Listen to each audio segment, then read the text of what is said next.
नमस्कार, मैं हूं हरिशंकर व्यास। सेंट्रल हॉल में आपका स्वागत है। भ्रष्टाचार का मुद्दा फिर सिर उठा रहा है। यह दो बातों से जाहिर है। एक तरफ दिल्ली में अरविंद केजरीवाल की पार्टी का जोर बना है, तो दूसरी तरफ अन्ना हजारे ने फिर आंदोलन करने का हुक्कारा मारा है। अन्ना हजारे ने काले धन और लोकपाल दोनों मुद्दों पर बोला। योग कहने को कह सकते हैं कि काठ की हांडी बार बार नहीं चढ़ा करती।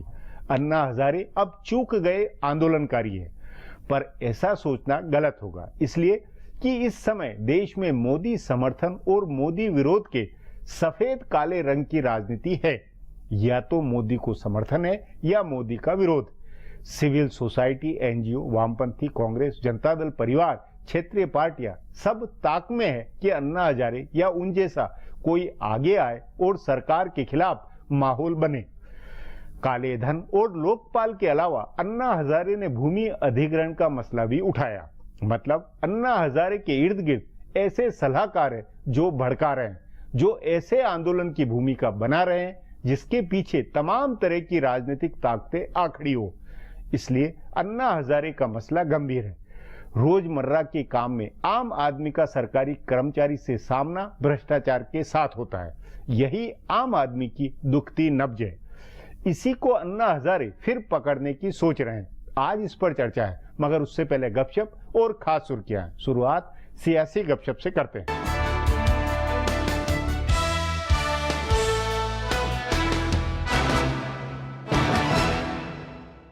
बिहार और उत्तर प्रदेश सहित जिन राज्यों में अगले 1-2 साल में चुनाव होने वाले हैं, वहां के नेता विज्ञापन एजेंसियों, ब्रांडिंग एजेंसियों, सोशल मीडिया में काम करने वाले पेशेवरों और सर्वे करने वाली कंपनियों से अजीबोगरीब मांग कर रहे हैं। कई नेताओं ने इन एजेंसियों से कहा है कि मोदी स्टाइल का प्रचार करना चाहते हैं। सीएम के दावेदार नेताओं के साथ साथ सिर्फ विधायक का चुनाव लड़ने वाले सभी स्टाइल में अपनी ब्रांडिंग चाहते हैं। उत्तर प्रदेश के मुख्यमंत्री अखिलेश यादव ने अपनी ब्रांडिंग की तैयारी की है। इसके लिए अगले 2 साल में विज्ञापन का भारी भरकम बजट तय किया गया है। कारपेट बैंकिंग की तरह राज्य सरकार के विज्ञापन जारी होने वाले हैं। 3 साल राज कर चुके अखिलेश के ऊपर कोई निजी आरोप नहीं लगा है। उनकी सरकार भ्रष्टाचार के आरोपों से बची हुई है। इस बात का खास तौर से प्रचार किया जाएगा। बताया जा रहा है कि अखिलेश यादव, नीतीश कुमार, ममता बनर्जी आदि नेताओं का प्रचार इस बार सिर्फ उनके ऊपर फोकस रहेगा। जिस तरह नरेंद्र मोदी ने सारा प्रचार अपने ऊपर फोकस करके बनवाया, उसी तरह राज्यों में ये नेता सिर्फ अपना प्रचार चाहते हैं। उसके लिए पारंपरिक तरीके से तो प्रचार होगा ही, साथ ही सोशल मीडिया में भी जबरदस्त कैंपेन चलाया जाएगा। सारे नेता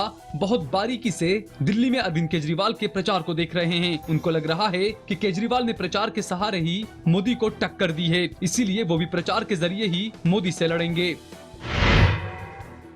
दिल्ली में कृष्णा तीरथ, पंजाब में जगमीत सिंह बराड़ और तमिलनाडु में जयंती नटराजन के कांग्रेस छोड़ने के बाद पार्टी ने उनकी तरह के संभावित बागी नेताओं की पहचान करना शुरू कर दिया है। कांग्रेस के जानकार सूत्रों का कहना है कि ये पहचान 2 तरह से की जा रही है। एक वो नेता हैं जो राज्यों के चुनाव में भाजपा की संभावना बेहतर देखकर पाला बदल सकते हैं। उन लोगों से पार्टी को ज्यादा दिक्कत नहीं है। लेकिन दूसरे तरह के नेता जयंती नटराजन की तरह के हैं, जिनको चुनाव नहीं लड़ना है, लेकिन जिनके ऊपर मुकदमे चल रहे हैं या जिनका नाम किसी न किसी घोटाले में किसी तरह से जुड़ा है। ऐसे नेताओं से खतरा है। पार्टी के जानकार सूत्रों का कहना है कि नटराजन ने जांच के दबाव में इस्तीफा दिया और सोनिया व राहुल पर हमला किया। ऐसा दबाव कार्ति चिदम्बरम पर भी आ सकता है, क्योंकि उनका नाम एयरसेल मैक्सिस सौदे में आया था। हालांकि पी चिदम्बरम की राहुल गांधी से मुलाकात के बाद दोनों पिता पुत्र के कांग्रेस से अलग होने की संभावना कम हो गई है। बताया जा रहा है कि हरियाणा में नवीन जिंदल को लेकर चिंता है। खदान आवंटन के कई मामलों में उनकी कंपनी जांच के दायरे में है। इसी तरह झारखंड में सुबोध कांत सहाय, राजस्थान में संतोष बागरोडिया,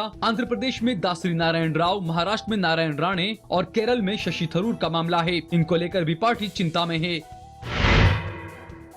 दिल्ली में मतदान से ठीक पहले आ रहे ओपिनियन पोल के नतीजों से भाजपा के शीर्ष नेता ज्यादा चिंतित नहीं हैं। भाजपा की अपनी रिपोर्ट और तैयारी अलग है, जिसमें 40 सीटें जीतने की संभावना बताई गई है। भाजपा की रणनीति से जुड़े नेताओं का मानना है कि 25 सीटों पर भाजपा की जीत पक्की है। इसके बाद 15 सीटें ऐसी है जिन पर आप या कांग्रेस के साथ मुकाबला है। इन सीटों पर हवा बदलने के लिए साम दाम दंड भेद सबका इस्तेमाल किया जाएगा। चुनाव प्रबंधन और प्रचार को लेकर भाजपा भरोसे में है, लेकिन असली चिंता किरण बेदी को लेकर है। संघ के स्वयं सेवकों से लेकर भाजपा के प्रदेश के ज्यादातर नेता बेदी के साथ काम करने में अपने को सहज नहीं पा रहे हैं। इसीलिए ज्यादातर नेता खाना पूर्ति के लिए प्रचार कर रहे हैं। यही कारण है कि खुद अमित शाह को हर चीज की निगरानी करनी पड़ रही है। दिल्ली के नेताओं की हिचक को देखकर ही अमित शाह ने दूसरे राज्यों के नेताओं को जिम्मेदारी सौंपी है। दिल्ली के 7 सांसदों के मुकाबले बाहर से आए सांसद ज्यादा सक्रिय दिख रहे हैं। बाहरी नेता ईमानदारी से नरेंद्र मोदी और किरण बेदी दोनों के नाम का प्रचार कर रहे हैं, जबकि प्रदेश के नेता किरण बेदी का नाम लेने में हिचक रहे हैं। जातीय समीकरण ठीक करने और नाराज कार्यकर्ताओं को मनाने तक का काम खुद अमित शाह कर रहे हैं।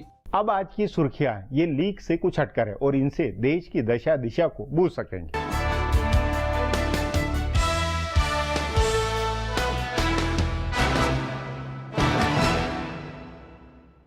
प्रधानमंत्री नरेंद्र मोदी ने आज आम आदमी पार्टी को मिले चंदे का मुद्दा उठाया। उन्होंने रोहिणी के जापानी पार्क की रैली में आप पर हमला करते हुए कहा कि भ्रष्टाचार के मामले में इस पार्टी के दोहरे मापदंड हैं। उन्होंने केजरीवाल पर निशाना साधते हुए कहा कि जो लोग अपनी जेब में दूसरों के स्विस बैंक का अकाउंट नंबर लेकर घूम रहे थे, वो कह रहे हैं कि उनके खाते में कहां से पैसे आए उन्हें पता नहीं है। उन्होंने आपके कथित बेनामी चंदे को काली रात में काले धन का काला कारनामा बताया। मोदी ने किरण बेदी के नेतृत्व में दिल्ली में बीजेपी की जीत और मजबूत सरकार बनने का भरोसा जताते हुए कहा कि बीजेपी दिल्ली की तस्वीर बदल देगी। मोदी ने कांग्रेस और आप दोनों पर हमला करते हुए कहा कि पहले कांग्रेस ने 15 साल बर्बाद किए और उसके बाद 1 साल छोटी पार्टी ने बर्बाद कर दिया। इस रैली में मोदी ने अध्यादेश लाने के मुद्दे पर हो रही आलोचना का भी जवाब दिया। उन्होंने कहा कि दिल्ली में ई रिक्शा चलाने वालों की मदद के लिए सरकार अध्यादेश लेकर आई। उन्होंने भूमि अधिग्रहण कानून बदलने के लिए लाए गए अध्यादेश का भी बचाव किया। मोदी ने कहा कि लोकसभा चुनाव में उन्हें दिल्ली का भरपूर प्यार और समर्थन मिला और वो विकास करके ब्याज के साथ इसे लौटाएंगे।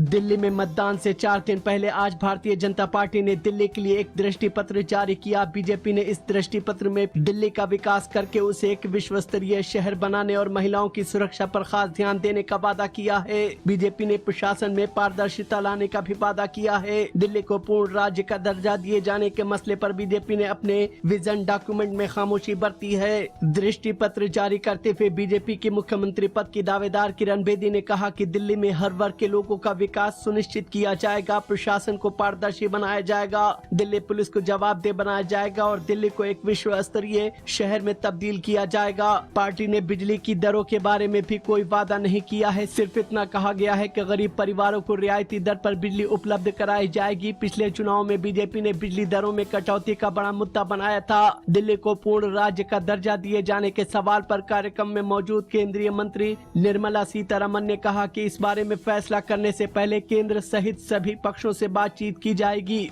बीजेपी ने अपने दृष्टि पत्र में स्वास्थ्य व शिक्षा व्यवस्था ठीक करने के साथ साथ पूर्वोत्तर के लोगों को सुरक्षा मुहैया कराने का भी वादा किया है।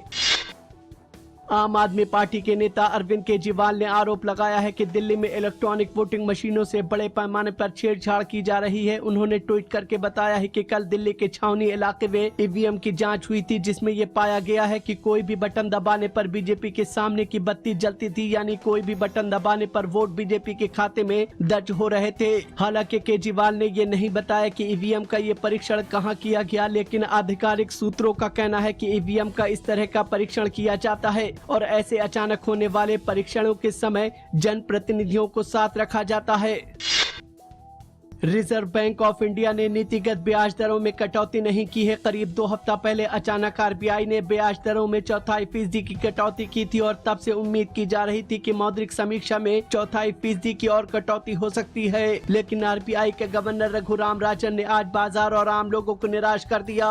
उन्होंने रेपो दर को 7.75% पर ही रखने का फैसला किया है। हालांकि उन्होंने नकदी अनुपात SLR को ½ कम कर दिया है, जिससे बैंकों के पास थोड़ी ज्यादा नकदी उपलब्ध हो जाएगी। रेपो दर में कटौती नहीं करने के बावजूद राजन ने उम्मीद जताई है कि उन्होंने पिछले महीने जो कटौती की थी उसके आधार पर कुछ और बैंक ब्याज दर कम करेंगे। माना जा रहा है कि राजन एनडीए सरकार के पहले पूर्ण बजट के संकेतों, राजकोषीय घाटे की स्थिति और महंगाई दर की स्थिति पर नजर रखे हुए हैं और बजट के बाद ही कटौती की कोई घोषणा कर सकते हैं। कांग्रेस महासचिव दिग्विजय सिंह ने चंदे में फर्जीवाड़े के आरोपों पर आप का बचाव किया है। उन्होंने आपकी इस बात का समर्थन किया है कि भारतीय जनता पार्टी केंद्र में सरकार में हो और अगर उसे लगता है कि चंदे में गड़बड़ी हुई है तो वो उसकी जांच करा ले। दिग्विजय सिंह ने यह भी आरोप लगाया है कि आपसे अलग हुए जिन कार्यकर्ताओं के जिस समूह ने चंदे में गड़बड़ी का खुलासा किया है उसके पीछे बीजेपी का हाथ है। उन्होंने कहा कि अगर ये खुलासा आपको शर्मिंदा करने के लिए बीजेपी के डर्टी ट्रिक्स डिपार्टमेंट में किया हो तो उन्हें हैरानी नहीं होगी। उन्होंने जेटली से ये भी कहा कि क्या वो आपको चंदा देने वाली कंपनियों की जांच कराएंगे। गौरतलब है कि आपसे अलग हुए समूह अवाम ने आरोप लगाया है कि पिछले साल अप्रैल में आपको 50-50 लाख रुपए के 4 चेक से 2 करोड़ रुपए मिले थे। उसे चंदा देने वाली कंपनियां फर्जी थीं। आपने कहा कि चुनाव से पहले उसे बदनाम करने के लिए ये साजिश रची गई है। इस बीच आम आदमी पार्टी ने सुप्रीम कोर्ट को चिट्ठी लिखकर कहा है कि वो कांग्रेस, बीजेपी और आपको मिले चंदों की जांच कराने के लिए एक SIT बनाए। फिलहाल अब एक ब्रेक है, फिर खुलासा होगा।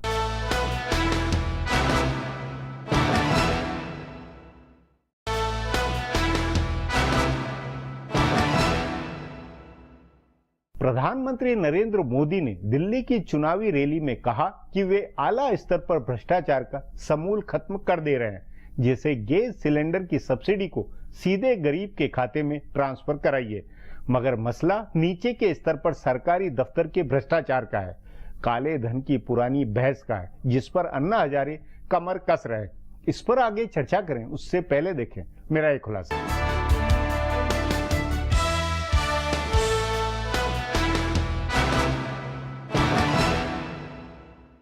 देश की राजधानी में एक बार फिर आंदोलन की आहट सुनाई दे रही है। रालेगण सिद्धि में अन्ना हजारे ने कहा है कि वो विदेशों में जमा काला धन वापस लाने के मुद्दे पर फिर से दिल्ली में आंदोलन कर सकते हैं। हालांकि पहले उन्होंने कहा था कि दिल्ली चुनाव के तुरंत बाद वो आंदोलन के लिए दिल्ली आएंगे, लेकिन बाद में उन्होंने कहा कि नरेंद्र मोदी की सरकार को अभी कुछ समय दिया जाना चाहिए। लेकिन जानकारों का कहना है कि वो सीमा सरकार के 1 साल के कार्यकाल से ज्यादा नहीं होगी, यानी मई के बाद वो आंदोलन के लिए दिल्ली आ सकते हैं। इस बार उन्होंने कहा है कि उनकी टीम ऐसे लोगों की होगी जो राजनीतिक महत्वाकांक्षा नहीं रखते हैं। ऐसे अनेक लोग अन्ना हजारे के साथ जुड़ने लगे हैं। अन्ना के आंदोलन की तैयारी में कांग्रेस, वामपंथी, जनता परिवार की पार्टियों के नेताओं या प्रगतिशील गैर सरकारी संगठनों के कार्यकर्ताओं को जुड़ना चाहिए था। लेकिन हैरानी की बात है कि राष्ट्रीय स्वयंसेवक संघ से जुड़े रहे पुराने विचारक इन दिनों अन्ना से जुड़ रहे हैं। पिछली बार जिस तरह अरविंद केजरीवाल ने अन्ना आंदोलन की कमान संभाली थी, उस समय की तरह इस बार संघ के एक पुराने विचारक के कमान संभालने की चर्चा है। असल में इस समय भी देश की राजनीति बिल्कुल 2 खेमों में बटी हुई है। एक तरफ कांग्रेस और उन प्रादेशिक क्षत्रपों का खेमा है जो भाजपा और नरेंद्र मोदी के उभार से परेशान हैं, उन्हें हार का खतरा सता रहा है। तो दूसरी तरफ मोदी के समर्थकों की फौज है। मोदी के विरोधी इस लड़ाई को अमीर और गरीब की लड़ाई में बदलना चाहते हैं। इसीलिए उन्होंने अन्ना हजारे के आंदोलन में भूमि अधिग्रहण कानून से लेकर महात्मा गांधी नरेगा और खाद्य सुरक्षा कानून में कटौती को भी शामिल कराने की तैयारी की है। वैसे अन्ना हजारे ने खुद भी कहा है कि वो भूमि अधिग्रहण कानून में बदलाव के खिलाफ आंदोलन करेंगे। सरकार चाहे तो अभी इसकी अनदेखी कर सकती है। एक तो अन्ना हजारे का ग्राफ अब बहुत ऊंचा नहीं है और दूसरे सरकार भी भ्रष्टाचार कम करने और काला धन वापस लाने के लिए काम कर रही है। लेकिन अगर नतीजे नहीं सामने आए तो मुश्किल बढ़ेगी। ऐसे ही UPA 2 की सरकार बनने के 2 साल बाद दिल्ली में भ्रष्टाचार के खिलाफ आंदोलन की पहली आहट हुई थी। 2011 में अन्ना हजारे, बाबा रामदेव और अरविंद केजरीवाल ने देश भर में भ्रष्टाचार के खिलाफ मुहिम चलाने वाले लोगों को जंतर मंतर पर इकट्ठा किया था और केंद्र सरकार को एक समय सीमा देते हुए चेतावनी दी थी। लेकिन तब सरकार ने इसकी अनदेखी की, जिसके बाद दिल्ली में लगातार 2 साल तक आंदोलन होते रहे और अंत में कांग्रेस दिल्ली और केंद्र दोनों जगह से हार कर बाहर हुई। अगर अन्ना हजारे काले धन की वापसी और भूमि अधिग्रहण कानून में बदलाव का मुद्दे को लेकर ही आंदोलन शुरू करते हैं तो उसका असर दूरगामी होगा। सरकार बजट सत्र में भूमि अधिग्रहण कानून में संशोधन का बिल पास कराने की कोशिश करेगी और कई जानकारों का मानना है कि काला धन लाने का मामला इतना जटिल है कि तत्काल उसमें सरकार कोई बड़ी उपलब्धि नहीं दिखा सकती है। इसीलिए जब तक आंदोलन टल रहा है तभी तक गनीमत है। ऊपर से दिल्ली में आम आदमी पार्टी का फैक्टर है। जीत या हार दोनों ही स्थितियों में इसका समर्थन अन्ना को रहेगा। अब एक ब्रेक है, उसके बाद अन्ना हजारे के मूड पर चर्चा करेंगे।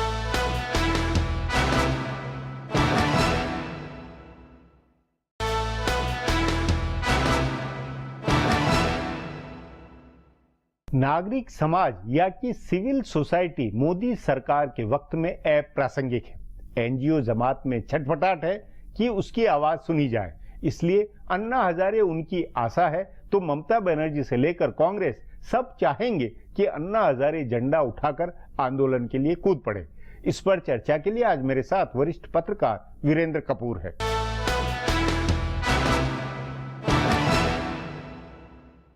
वीरेंद्र जी, अन्ना हजारे ने लोकपाल को लेकर, काले धन को लेकर, भ्रष्टाचार के मुद्दों को वापस जिंदा करते हुए कह रहे हैं कि वो आंदोलन वापस करेंगे। क्या ये मुद्दे अब प्रासंगिक है और क्या अन्ना हजारे अब चूक गए, आंदोलनकारी नहीं है? देखिए, अन्ना हजारे को जो हमारे मीडिया ने 2011 में दिल्ली में बैठे बहुत तूल दी। अन्ना हजारे की जो अपील है वो महाराष्ट्र में भी बहुत कम है। अन्ना हजारे कुछ साल पहले बॉम्बे में उन्होंने फांस किया था और इतना नीरस था कि अपील नहीं थी, कुछ तो उनको वापस जाना पड़ा। वो अपने गांव में सिद्धि जो गांव है रालेगांव सिद्धि में बैठे, उन सीधे आदमी हैं। और 2011 को जो आप देखें जो माहौल दिल्ली में बना था उसकी एक वजह थी। जनता त्राही त्राही कर रही थी यूपीए सरकार के खिलाफ और उस समय एक ऊपर स्कैंडल हो रहा था, तो उसके विरोध में लोग इकट्ठा होते थे। और फिर ये दिल्ली जो है उस एजिटेशन में आज केजरीवाल बिखर गए और इधर चले गए और अपनी इनकी जो दुकान चली, केजरीवाल आ गए, किरण बेदी इधर आ गई, वो जो दिल्ली में जो एजिटेशन था, जिसको जो कामयाब था, उसमें दो वजह थी। एक थी कि मीडिया, दिल्ली में पूरे देश का मीडिया की कंसंट्रेशन है, वो मीडिया की टोटल सपोर्ट थी। नंबर 2, जो जनता आ रही थी वो बीजेपी आरएसएस टोटल वहां पे अन्ना हजारे के मूवमेंट को सपोर्ट कर रहा था। क्यों फायदा भी हुआ। आप जानते हैं कि रामदेव जो है और राम जेठमलानी और ये सब जो लोग थे अन्ना हजारे के एंटी करप्शन, क्योंकि एंटी करप्शन माने कि एंटी यूपीए एंटी कांग्रेस था। आज के दिन में क्योंकि अभी कुछ इस सरकार में भली भांति ठीक चल रही है, मोदी सरकार अभी कुछ गलत काम नहीं किया है, जनता को धीरे धीरे पता चलेगा कि क्या अच्छे काम हो रहे हैं, इंक्रीमेंटल रिफॉर्म हो रहा है, फायदा हो रहा है। तो मैं नहीं सोचता कि अन्ना हजारे अगर दिल्ली में आएंगे तो उनको कुछ आज के दिन में कुछ मिलने, मतलब आपका ये मानना है कि अब हवा जो एक माहौल जो बदला हुआ, माहौल अच्छे दिन वाला हो गया और भ्रष्टाचार और काले धन वाला और ये मामले बैकग्राउंड में चलेंगे? नहीं, अच्छे दिन वाला जनता जो है समझेगी, टाइम लगेगा क्योंकि सरकार कल आई है, तो ये धीरे धीरे असर होता है, पर बुरे दिन नहीं है। वो जो बुरे दिन थे, हाँ, जो नेगेटिव जो नेगेटिविटी थी वो इसलिए थी कि रोज आना एक स्कैंडल होता, बड़े बड़े घोटाले हो रहे थे, हजारों करोड़ के घोटाले जो है नॉर्मल हो रहे थे मनमोहन सिंह की सरकार में, वो नहीं है। और दूसरा ये है कि अन्ना हजारे की अपनी अपील नहीं है, और वो अन्ना हजारे को जो भुनाने वाले थे वो तो बिखर गए। मतलब अन्ना हजारे अकेले हैं इसलिए उनका मामला हिट नहीं होगा, कोई उनके साथ नहीं है इसलिए हिट नहीं होगा। अन्ना हजारे को घेर के लाए थे केजरीवाल वगैरह और ये लोग लेकर आए थे, तो वो अरविंद और उन्होंने यूज किया। आप जानते हैं केजरीवाल आज अपनी दुकान अलग लेके बैठा हुआ है, तो मैं मानता हूं कि केजरीवाल भीड़ ज्यादा इकट्ठी कर सकता है बनस्पत के अन्ना हजारे। नहीं, आपके अनुसार क्योंकि भूमि अधिग्रहण वाला मामला हो, खाद्य सुरक्षा कानून को लेकर जो है, तो कांग्रेस ने कार्य समिति में भी विचार किया उस पे, जनता दल परिवार हो, बाकी तमाम पार्टियां जन आंदोलन की जिस मूड में है उसके साथ में कोई ये नहीं लगता ममता बनर्जी और इनके साथ ऐसी अन्ना हजारे मिलकर बनर्जी की अपनी मजबूरी है, चिट फंड फ्रॉड में घुसी हुई है, उनकी पार्टी बिल्कुल घेरी जा रही है, इसमें सीबीआई कुछ नहीं कर रही, सीबीआई सिर्फ मतलब ये सब राजनीतिक दल हालात नहीं बना सकते। बाकी रही लैंड एक्विजिशन की बिल, ये प्राइवेटली कांग्रेस वाले भी जानते हैं, अगर इनको इतना वो था कि वो जो लैंड एक्विजिशन बिल जो बनाया है बहुत अच्छा बिल बनाया है, तो बिल को इंप्लीमेंट होने से पहले इस 1 जनवरी से हजारों एकड़ जमीन ले ली, पुराने जो बिल थे, जो सदियों पुराना बिल था, उसके अंदर अगर हरियाणा सरकार जो कांग्रेस की सरकार थी, आप जान, जो नई सरकार आई बीजेपी की हरियाणा, उन्होंने वो जमीन जो है किसानों को वापस करी। अगर आपकी नीति ठीक होती, आप किसानों के इतने हितैषी होते, तो आप पुराने कानून में हफड़ा दफड़ी में हजारों एकड़ जमीन नहीं लेते, और इस तरह की सब सरकारों ने करी, ढकोसला कर रहे हैं। लैंड एक्विजिशन जो लॉ है बिल्कुल गलत बनाया गया। ये जनता के अंदर हिट नहीं होगा, किसानों में हिट नहीं होगा। आज के दिन में कोई ऐसी ग्राउंड सिचुएशन नहीं है जहां पे एजिटेशन कोई आदमी लॉन्च कर पाए। तो और आपके अनुसार काले धन के मुद्दे के ऊपर की जो कह रहे हैं कि भाई सरकार ने, नरेंद्र मोदी ने जो वायदा किया था कि 15-15 लाख हर के अकाउंट में जमा हो जाएंगे, आ जाएगा, उस पर नहीं हुआ, इसको लेकर ये ज्यादा अन्ना हजारे का नंबर 1 मुद्दा इस समय बना हुआ है। एक तरह देखिए, लोकपाल के बारे में ये सरकार भी कमिटेड है, और लोकपाल अगले सेशन में, जब उससे बजट के बाद में सेशन में लोकपाल जरूर आएगा, बनेगा, इसमें दो राय नहीं है और सरकार की कमिटमेंट है। बाकी रही काले धन की बात, देखिए जब पार्टी जो है विरोध में होती है तो ओवरस्टेट करती है कि हम ये कर देंगे। जिस तरह केजरीवाल आज दिल्ली को बेवकूफ बना रहा है कि मैं पानी मुफ्त दे दूंगा, बिजली आधे दाम कर दूंगा। तो ये सब, मोदी ने भी कुछ कहा कि हर आदमी को जो है काले धन वापस ले आए। काला धन वहां पे बक्से में नहीं रखा हो कि बक्से उठा के जो है हवाई जहाज में बैठा के ले आए। ये सब ठीक है, काला धन की प्रॉब्लम है, वो उसके लिए जो प्रॉब्लम है वो घर में है, स्विस बैंक्स में नहीं है। और जिसके पास ज्यादा काला धन है वो बक्से में रख के उसको खराब नहीं करता, वो उस काले धन को और यूज करता है और उससे और कमाता है। तो मॉरिशस रूट से ले आता है और सिंगापुर रूट से ले आता है। तो कहना कि इतना सारा काला धन बाहर है वो भी थोड़ी एग्जैजरेशन थी। सुप्रीम कोर्ट के पास मामला है, आ जाएगा। पर मैं नहीं मानता कि आज के दिन में या कल के दिन में कोई ऐसा पॉपुलर एजिटेशन हो। कुल मिला के वीरेंद्र जी, आपके अनुसार जनता में अभी इस तरह का मूड नहीं है जिसके चलते अन्ना हजारे या जो पुराने मुद्दे वो वापस जिंदा हो सके? देखिए, जनता को भी जानकारी है कि ये वो भी समझदार है, उसको भी बैकग्राउंड है, उसको भी पता है कि ये सरकार, देखिए जनता का जो गुस्सा था, जो करप्शन थी, जो स्कैम्स थे, वो जिस दिन 16 मई को उन्होंने हरा के कांग्रेस को गुस्सा निकाल लिया। अब जनता संयम रख के देख रही है कि ये आदमी क्या करता है। और जब ये साल 2 साल बाद, तो बड़ा फेयर है कि दोस्त को समय दिया जाए, काम करे, और उसके बाद अगर जनता को कोई नाराजगी होगी तो सामने आए। आज के दिन में कोई सवाल ही नहीं उठता है कि आम आदमी के साथ मोदी के सरकार के खिलाफ खड़ा हो जाए। वीरेंद्र जी, बातचीत को यहीं समाप्त करेंगे। प्रोग्राम में आने के लिए बहुत बहुत धन्यवाद। हमारा प्रोग्राम अब यहीं खत्म होता है, मुझे इजाजत दीजिए। कल फिर मिलेंगे इसी चैनल पर, इसी समय।